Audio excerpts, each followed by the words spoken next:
I'm back from my holiday, so let's get back into the swing of things and talk about some films. First off, quick catch up. 28 years later, interesting world, interesting ideas, and a couple of cool scenes, but some of the directorial and stylistic choices were really distracting for me. It felt like they were trying too hard to be stylish and cool. Overall, the film was just kind of an underwhelming zombie film and an okay mother-son coming-of-age drama, so meh. And Pixar's Elio was a really sweet, endearing adventure, some really good themes of friendship and self-esteem and loneliness.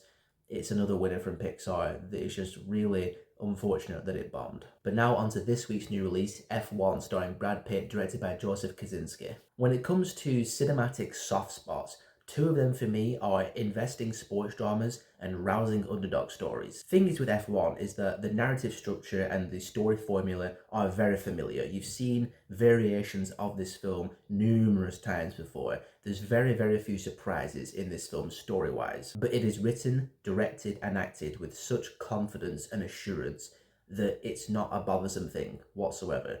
And that's why I always say execution is the number one most important thing in a film. You can have the most tired and overdone story formula ever, but if you just do it well, it can really work wonders. And to be honest with you, I'd rather have a film like this with a tried and tested formula that's just done really, really well over a new film that's trying really hard to be radically different to the point where it's distracting rather than engaging as a film. You know what I mean? F1 felt like an old school underdog sports drama in its execution, in its tone, just in the modern day, and that's why I really responded to it. The filmmakers know that the formula works and they have just the right touch to ensure that it's not too formulaic to the point where it's a negative and a flaw to the film. Brad Pitt is awesome, like he is in the vast majority of his films nowadays, and I really liked his character Sonny because he goes in there and he has this very unconventional style of racing. He kind of bends the rules a little bit in the team's favor, but it always works out, and the conflict that brings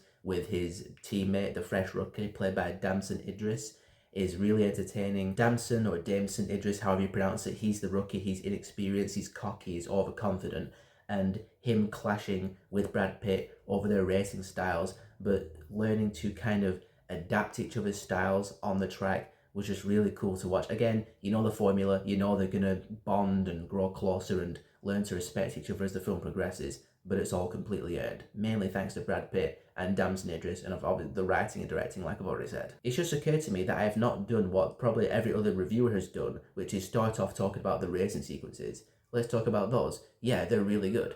You know, this film has been hyped up as Top Gun Maverick, but in an F1 car, with the camera being in there and the cars going around the circuits, and it completely lives up to that promise. Not in a gimmicky way, it isn't just Top Gun Maverick, but with a different vehicle. But when the camera is in that race car going around the track, it is exhilarating, it is exciting, it's really intense.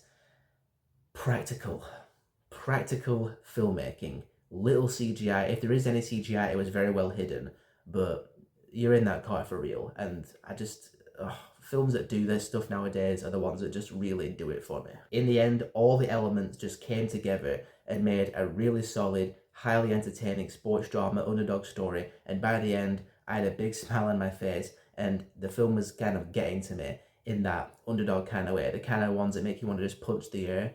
Like I said, it's a soft spot. And as I'm sure everybody has said, you don't have to be a fan of F1 to appreciate this film. If anything, the film actually made me appreciate F1 a bit more because it does a great job of showing just how much goes into it, from all the pit crews' perspectives, the technicians who work on the cars. There's a lot of moving parts on an F1 team, and the film covers it very well in a way that's not boring, but entertaining and engaging. In short, go watch F1. It's awesome.